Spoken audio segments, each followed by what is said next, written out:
Bugün ko'pchilikka ochiq suvda o'zgacha tamlik tuxum pishirish usulini o'rgatib qo'yamiz.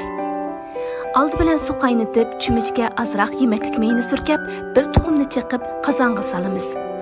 Lekin tuxumga suv kirib ketmasligi kerak. Cho'michga may surkaganda tuxum cho'michga chaplashib qolmaydi.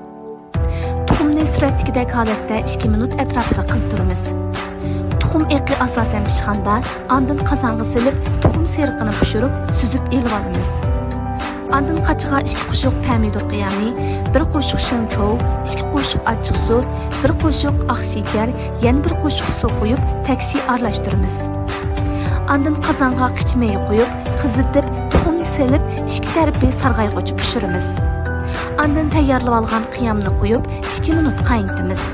Rangi suratdagidek holatga kelganda to'g'ralgan piyoz ko'kini chechib, olsaqli bo'ladi.